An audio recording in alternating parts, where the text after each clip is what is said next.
The American Civil Liberties Union called this blatant prejudice in our application of the death penalty. It costs an awful lot. The LA Times estimates it costs over $250 million per execution in California, or that annually they spend over $114 million a year more executing people than if they just kept them in prison for life. California is currently cutting welfare and firing teachers. There's an amazing New Yorker article that if you ever have time, and with partying and the dinners here and your work and coming to things like this, I don't know how you have time to fit those in, but if you have time, I urge you to read a New Yorker article about a guy called Cameron Todd Willingham, who was executed for arson in 2005 in Texas. Except he didn't do it. He was executed because an arson specialist said it was arson. Unfortunately, after he was executed, another arson specialist came along and said, there's no way this was arson. But of course he'd been executed, so he couldn't be released. To date, 138 people have been exonerated from death row, so found guilty of something and sentenced to death and released afterwards. Only 17 of those people have been released because of DNA evidence. The latest, Anthony Graves, the judge said the state had suppressed statements from their key witness that Graves had not been involved in a murder, and yet he'd been imprisoned and put on death row. The Innocence Project, which investigates all kinds of crimes where there may be DNA evidence that proves innocence, has done a lot of research into why people are convicted of crimes and then eventually found innocent. 17 of those on death row. They found that out of 275 exonerations, 168 were African Americans, 81 Caucasians, 20 Latinos, 2 Asian American, and 2 that they didn't have the race for. And in these cases, the leading cause of wrongful convictions was eyewitness misidentification. This was a fact in 75% of post-conviction DNA exonerations, the leading cause. Politically, the President rarely comments because it's normally a state matter. President Obama in his memoir said he thinks it does little to deter crime, but he supports capital punishment in cases that are, quote, so heinous, so beyond the pale, that the community is justified in expressing the full measure of its outrage by meting out the ultimate punishment. Sadly, community outrage doesn't tend to be a very good measure of whether somebody is guilty or not. Fortunately, President Obama's home state, Illinois, just took the death penalty off its books. Vice President Joe Biden in 1995 said, "The death sentence is like no other. There's no turning back once it has been carried out. To state the obvious, a mistake cannot be fixed. Mistakes do happen. Innocent people are convicted and sentenced to die." Okay, so why do I care? What does it mean to me? Well, while we were in Georgia, I was there with Amnesty International, Amnesty USA, Amnesty UK, and a member of Parliament, Alistair Carmichael MP. And he was chair at the time of the all-party anti-death penalty group, a group of over 100 MPs campaigning for the rights, for example, for British people who are on death row around the world, and also globally to stop executions. He quoted Martin Luther King, that injustice anywhere is a threat to justice everywhere.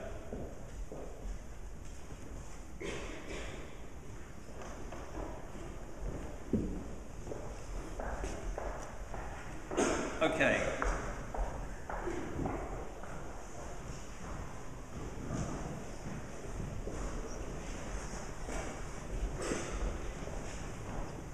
So I'm just going to let these guys have a seat.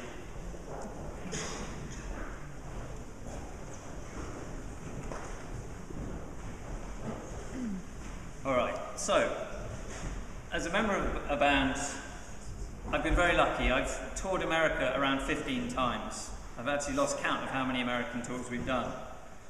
And I absolutely love being in America. I'm just back with my wife from New York City. We were there just on holiday. I go there so much, but I like to go there on holiday too. There's so much heart, there's so much spirit, and there's so much optimism in the people in America. It just seems so out of place that they would still use the death penalty. I mean, can you imagine on the news in this country hearing a newsreader say that this morning in Manchester a man was executed for a murder he committed 20 years ago? When you don't have the death penalty, it's very strange when you hear about it being used. And I think it's important for countries that don't have the death penalty to share that experience with countries that do, to show that there is an alternative. Also, talking to people that work with Amnesty International, when they go to China, or they go to Yemen, or they go to Saudi Arabia and say, you've got to stop executing people, or they go to Iran and say, you've got to stop stoning people, those countries can say, well, America does it, so can it be that bad? I mean, they don't stone people to death, but they still kill their own citizens. So how did I hear about Troy Davis? It's difficult to get the news when you're on the road, and I listened to a podcast called Democracy Now!, and his sister was being interviewed there in September 2008. An execution date was looming, his second execution date. I should tell you a little bit about Troy's case. He was born in 1968. He went through high school, he graduated. On the night of the 19th of August 1989, he was in the same place where Mark Allen MacPhail, an off-duty police officer, was murdered. He was convicted on the 28th of August 1991 and sentenced to death. If you want to hear the full details, Amnesty's website has a report called Unconscionable and Unconstitutional, which is pretty big, and I would urge you to read that. I'm not going to go through all the details of the case. The basics were that Officer MacPhail was an off-duty police officer, and he ran to the aid of a man who was being attacked. The man who was doing the attacking had a gun, pulled a gun, and shot him dead. Officer MacPhail was a hero. He left a wife and 2 children, and he should be the person that is being talked about.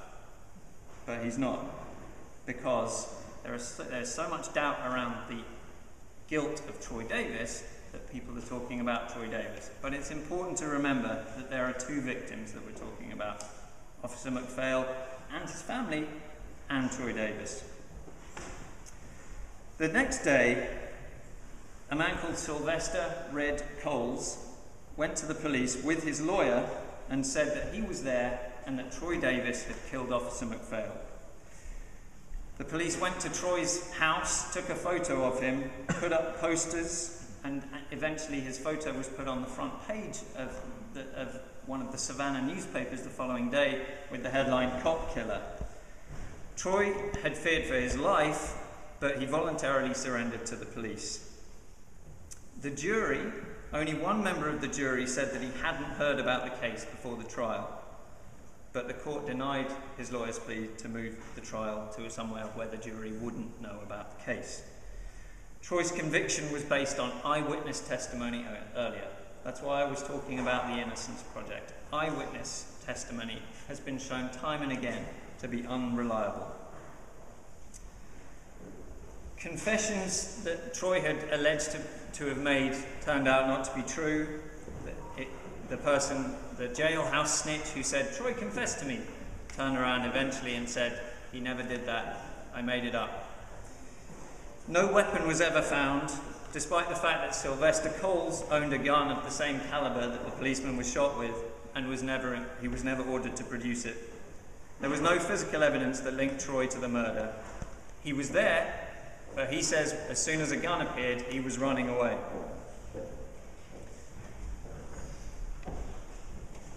Seven out of the 9 non-police witnesses have recanted their statements, have recanted their evidence that Troy was the man that committed murder.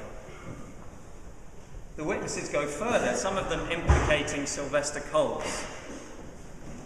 But the evidence about Sylvester Coles was never heard, even at the most recent hearings, because the judge rejected them, because Coles himself wasn't there to defend himself. It seems that the police were given their man by Sylvester Coles, and they made it fit.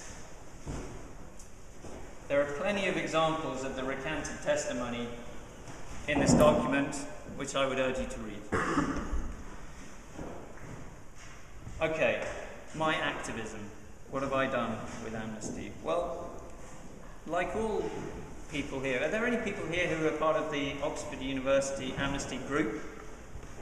Okay, that's fantastic to see. Well done. Like most people's activism, it starts small. I heard Martina on the radio, Troy's sister, talking about Troy. She was urging people to make phone calls to the parole board, to the senators and congressmen of Georgia, to the Georgia governor, Sonny Perdue. So I started making some calls. They seemed really interested in the fact that someone in England had heard about Troy's case. We happened to be performing on Jules Holland on TV a few weeks afterwards, and I wore a t-shirt that said "Justice for Troy Davis." And I started talking about Troy in interviews. And it was at that point that Amnesty got in touch and said, "Would you like to go and visit Troy? We're sending some people. Would you like to go with them?" So in September 2009, I went to see him. We started off in Washington, D.C. As I said, I was with a member of parliament, so we met a couple of congressmen, including John Lewis, civil rights icon, the man who marched with Martin Luther King. I let Alistair Carmichael MP do most of the talking in those meetings. I didn't really have anything more serious to add than a member of parliament representing 100 members of parliament was going to say. But then we went down to Atlanta, we met Amnesty staff, we met lots of the local activists, some state politicians. I did an interview with a local music magazine before we went down to Savannah, where Troy was from. Met with church leaders and black civil rights leaders. We got on TV because there were some crazy Brits that were over there talking about a guy on death row that we probably shouldn't have ever heard of. And it happened that the guy who edited the TV news was a big Keane fan. We spoke at Savannah State University, and we even appeared on the university TV channel. And then we went to death row.